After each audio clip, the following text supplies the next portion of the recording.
and Borneo. So in the coming months, Hayley will be debuting a punk band in the next few months, and aside from music, Hayley studies psychology and is a mental health care worker at the care unit in Vic Park. Hayley is also vocal in the disability community about issues such as accessibility and inclusivity. So tonight, Hayley is going to be reflecting and reading some of her grandmother's excerpts from her grandma's memoirs. So she's going to be talking about her journey from Burma to Borneo and now Boorloo. So please welcome Hayley.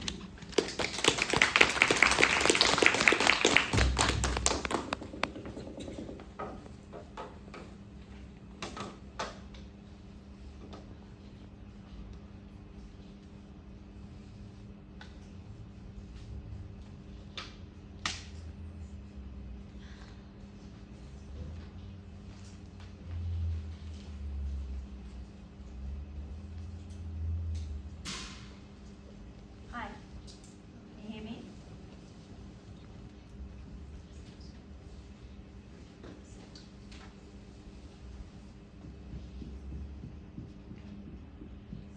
Great, thanks Kim.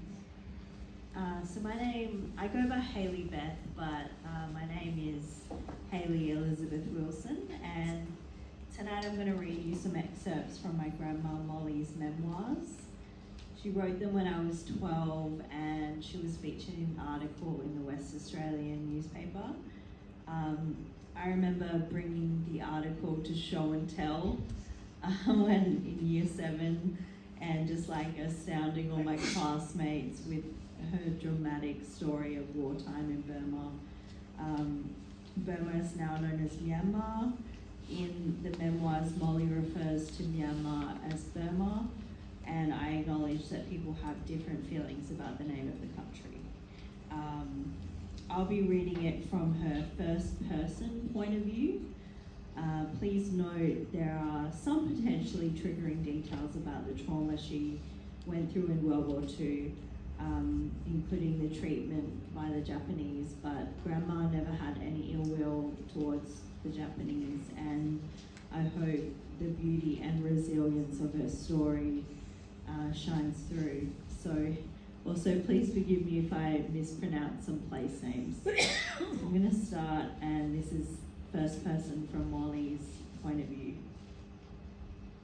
My father, John Richard Elton Bott, was born in Delaware, USA in 1881. He came to Burma as a rubber planter and served as manager at the Sitang Valley Rubber Estate, Shwejin. My mother, Ma Mia Shwe, as a young girl, and known as Dor Ma Shwe as a married matron, was born in Sitang. There were 8 children in our family: Johnny, Gertie, Dickie, Edith, Willie, Joseph, Molly, and Betty. I, Molly, was born on August 7, 1932 in Shwejin on the rubber plantation. When I was 3.5 years old, I was sent to boarding school in Moulmein. In 1940, World War II was raging in Europe, and even in Burma we were feeling its effects. Sometimes a plane would fly over and we would all run out to sea. Our days were numbered, all unbeknownst to us. The Japanese declared war. My school had evacuated from Moulmein, so I was sent to the evacuated St. Matthew's School in Tandong. That was the last time I saw my father. Every day at school we would have air raid practice and would run to the shelters with a little box around our necks with a gas mask and a rubber to bite on. But the Japanese were getting closer, and our headmistress decided to evacuate further north to Tonggu by train. The train was bombed, and one of my teachers, Miss Tilly, was fatally wounded by shrapnel. We evacuated to an airfield in Mogok, where thousands of people were camped out in the open. We were hoping for a plane to evacuate us all to India. We had very little clothing, no bedding, and no possessions. 2 planes landed to pick up evacuees. The planes were guarded by soldiers carrying guns as people were pushing and shoving and trying to get on. Suddenly there was screaming and bedlam, and as we looked on, Japanese fighter planes came screeching, guns blazing out of the sky, and everyone scattered. The planes flew so low I could see the helmeted pilot when I stumbled and fell with the rat-a-tat of the machine gun bullets all around me. The 2 planes tried to take off again but were blown to pieces. It was frightening, and I have relived that experience in nightmares for years after. Without hope of being evacuated by plane, we left the next day on foot through the jungles to India. As we crossed each bridge, the army blew it up so that nobody could follow. Japanese planes would fly low to strafe the convoy of evacuees with machine gun fire.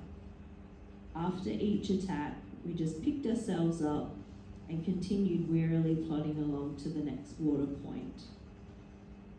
There was nothing we could do for the wounded, the dead, or dying, and we became hardened to the sights, smells, and sounds around us. The road was strewn with wreckage. We were terrified we'd be left alone behind if we couldn't keep up. We travelled to Sophrabom, where we met an Irish priest, Father Patrick, who provided refuge and rations. Being Irish, Father Patrick had no fear for his safety and thought he would be seen as neutral, but the Japanese soldiers turned up and beat him so badly, along with his Kachin companions.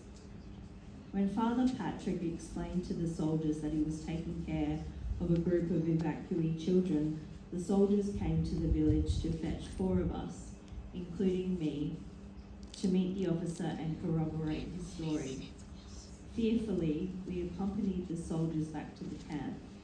All our fears were overcome when we met the officer who smiled and said, "Japanese do not make war on children." As the months passed, we were all deteriorating fast, poorly fed, relying on the goodness of the Kachin villagers for our food, and badly clothed.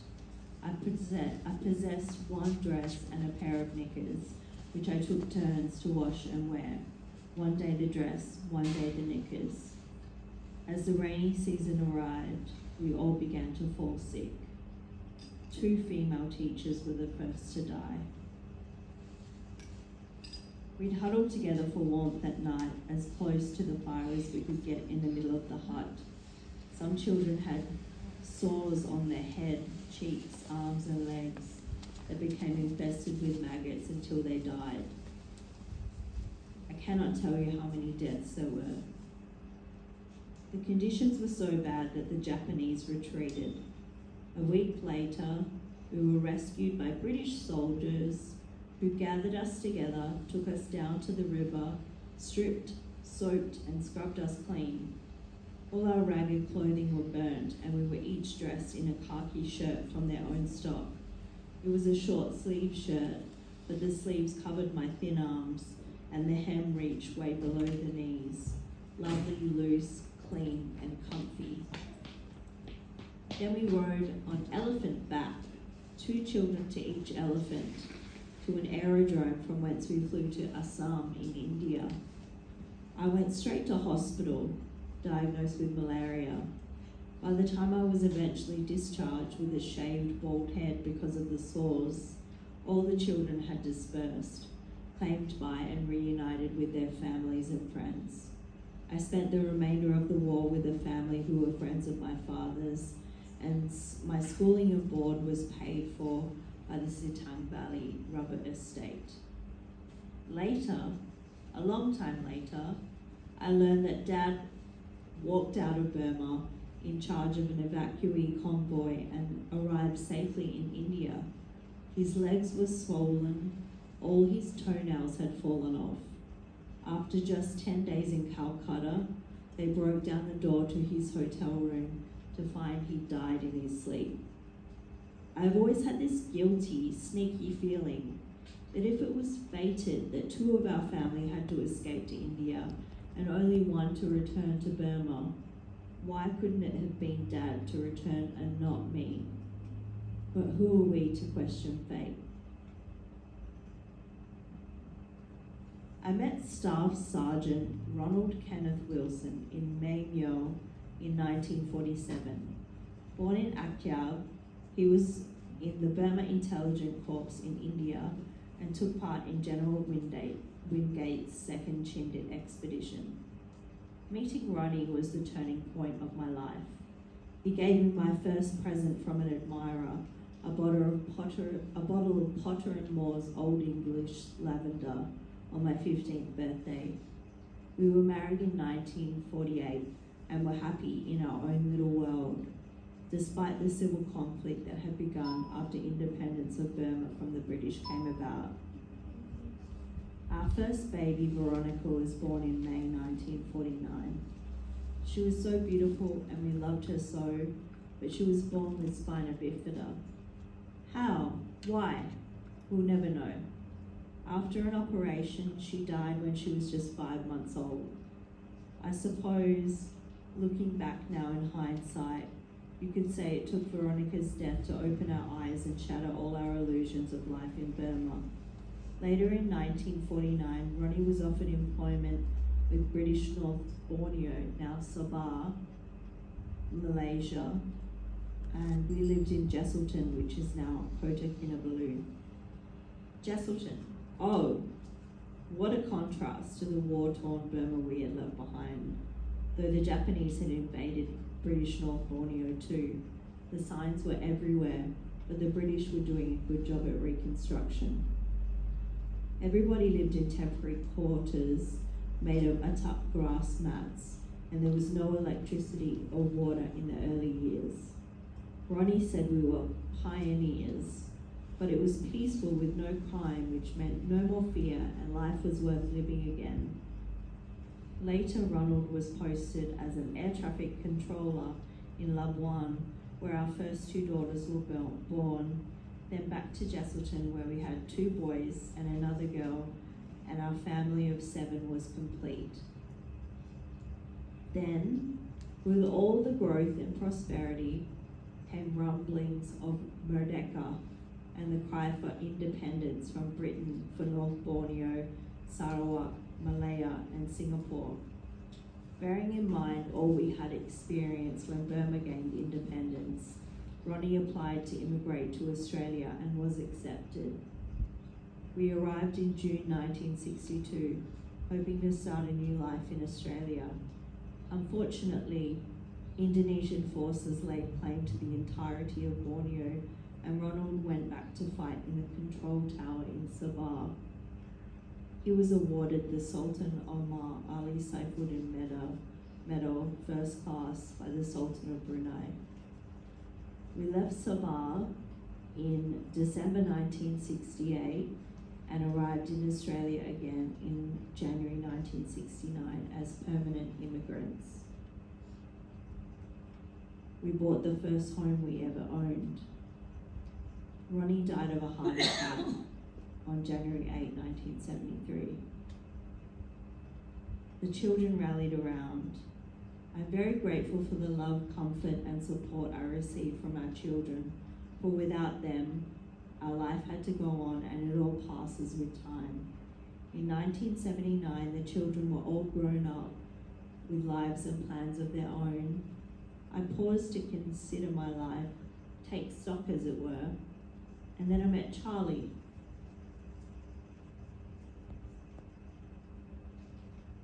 So I'll end it there. But I can tell you that Grandma lived a full life and loved her family, her grandchildren, her great-grandchildren.